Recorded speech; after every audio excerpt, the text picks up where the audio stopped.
अरे हो कौन तुम? कौन हो तुम? संदीप जी बहुत जिम्मेदारी यूपी पुलिस के एक सिपाही के तौर पर सेवानिवृत्त हुए 10वीं पास शख्स भगवान बना घूम रहा है, सबको ठेका दिखा रहा है। प्यारा बलात्कारी, बात बात पर पैरोल, हर चुनाव से पहले पैरोल या फरलो मिल जाती है, किसके रात में मिल रही है?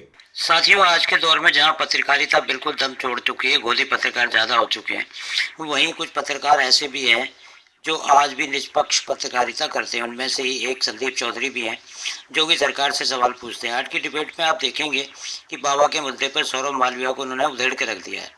तो साथियों, वीडियो शानदार है, वीडियो में अंत तक बने रहिए और हाँ साथियों, चैनल को सब्सक्राइब जरूर कर दीजिएगा। चलिए वीडियो शुरू करते हैं। पिक्चर चालू करो बे।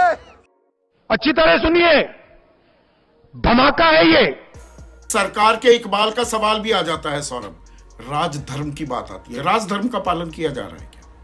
उत्तर प्रदेश में हाथरस इस हत्याकांड को लेकर क्या राजधर्म का पालन किया जा रहा है? Good question. संदीप जी, इस पूरी घटना में वेदना पूर्वक मैं अपनी बात रख रहा हूं। जातियों के आधार पर भावनाओं को ठगने वाले पाखंडी बाबाओं को, चाहे वो किसी भी धर्म के हों, किसी भी मजहब के हों, उनके प्रति कठोर कार्रवाई होनी चाहिए। और आपको मैं यह विश्वास दिलाते हुए कह रहा हूं कि योगी सरकार है, यहां पर कोई बचेगा नहीं, उस पर कार्रवाई होगी ही। अच्छा। और वो चाहे जिस तरह से जिम्मेदारी, जिस तरह से जो भूमिका होगी, चाहे वो प्रायोजक हो या आयोजक हो, पूर्ववर्ती सरकारों ने इन जातियों के आधार पर इन बाबाओं को बढ़ाया, फला फुलाया। और जो मैंने पहला सवाल एक वाजपेयी से पूछा था, सौरभ भाई, कानून की उल्टी गंगा बह रही है क्या? ये मधुकर को, इस सेवादार को गिरफ्तार कर लिया, 14 दिन की न्यायिक हिरासत में भेज दिया, एफआईआर में नाम नहीं है, जांच में कुछ आगे आएगा। सूबे के मुख्यमंत्री योगी आदित्यनाथ कह रहे हैं जांच में कुछ आगे आएगा तो हम कार्रवाई करेंगे। अरे कोई रॉकेट साइंस, ये तो कॉमन सेंस की बात है ना। लोग किसे सुनने गए थे? संदीप जी, मुझे बताइए, मुझे समझाइए। हाथरस में वो 3-4 लाख लोग किस लिए गए थे, किसे सुनने गए थे?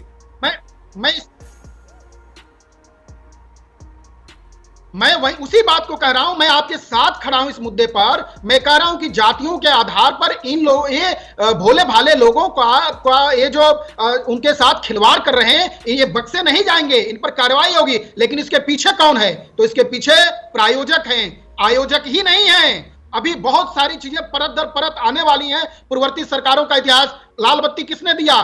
पूरा देश आज देख रहा है और आपने भी दिखाया है। इनका चित्र किसके साथ है, किस नेता के साथ है, क्या रसूख था, क्या असर था? ये हत्याकांड, ये नरसंहार किसके वक्त हुआ है, कब हुआ?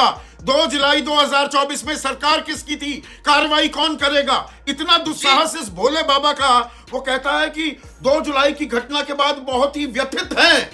प्रभु हमें और संगत को इस दुख की घड़ी से उबरने की शक्ति दे। पूरे जीवन तन मन धन के साथ खड़े रहेंगे इन परिवार वालों के साथ। अरे हो कौन तुम? कौन हो तुम? संदीप जी बहुत जिम्मेदारी। यूपी पुलिस के एक सिपाही के तौर पर सेवानिवृत्त हुए 10वीं पास शख्स भगवान बना घूम रहा है, सबको ठेका दिखा रहा है। अरे बाप रे, ये तो धोती खोल रहा है। बिल्कुल ये पाखंड है जातियों के आधार पर। लेकिन किसने इसको दिया प्रश्रय? कौन है प्रायोजक? इसकी जांच होगी और पहले एफआईआर के बाद जैसे ही परत दर चीजें आएंगी तो योगी सरकार में कोई बचेगा नहीं। इस नस्नाबूत होंगे। इतने 121 लोगों के मौत के जिम्मेदार को सजा सरेआम त्वरित पूरी तरह से मिलेगी। देख रहा है बिनो, इस बात का कौन सी शुभ मुहूर्त का, शुभ घड़ी का कौन सा इंतजार किया जा रहा है? सौरभ भाई, फिर मैं एक कड़वी बात कहूंगा। बात बात पर आप बुलडोजर बाबा के नाम से मशहूर हो गए, योगी आदित्यनाथ। जहां अवैध काम हो, जहां माफिया हो, जहां कब्जा किया जा रहा हो, चले बुलडोजर। लेकिन यहां बुलडोजर क्यों नहीं चलता? 17 आश्रम बन गए एक 10वीं पास व्यक्ति के। इतनी अकूत संपत्ति कहां से आ गई? ये शय कहां से मिल रही है? कौन देगा इन सवालों के जवाब?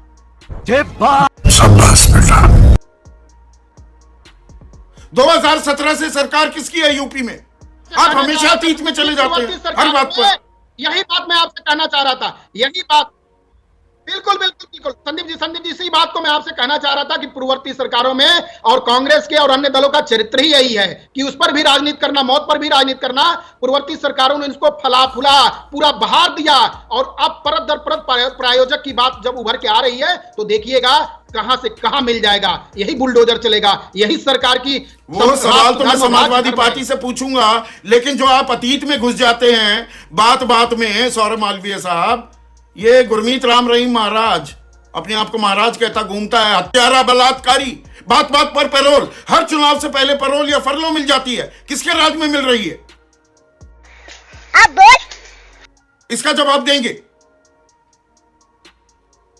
मुद्दा कोर्ट का है, वो कोर्ट के संज्ञान में है संदीप जी, कोर्ट के संज्ञान में है। आसाराम, राम रहीम, ये सारे लोग कोर्ट के बैनर तले चल रहे हैं, उस पर फैसला हो रही है, तो कोर्ट तो अपना कार्रवाई करेगी। मैं आपसे एक कदम आगे बढ़ के कह रहा हूं कि भारत की हजारों लाखों वर्षों की पुरानी परंपरा जो सनातन धर्म है, आश्रम व्यवस्था है, ऐसी व्यवस्था को खंडित करने के लिए जातियों के आधार पर एक बहुत बड़ी साजिश हो रही है। सनातन धर्म को नष्ट करने के लिए अब तक FIR में इस भोले बाबा का, इस सूरजपाल का नाम क्यों नहीं आया? आना चाहिए था। संदीप जी बिल्कुल आना चाहिए और आएगा। सौरभ भाई, सवाल आपसे। भोले बाबा कहीं नहीं बचेगा, चाहे चांद बाबा हो, कोई नहीं बचेगा। कमेटी की रिपोर्ट आएगी, देखिएगा। जनता को आप मूर्ख समझना बंद कर दीजिए। इस प्रकार की बचकाना बातें किसी के गले नहीं उतरती, लोग मजाक उड़ा। खत्म, bye bye, tata, good bye.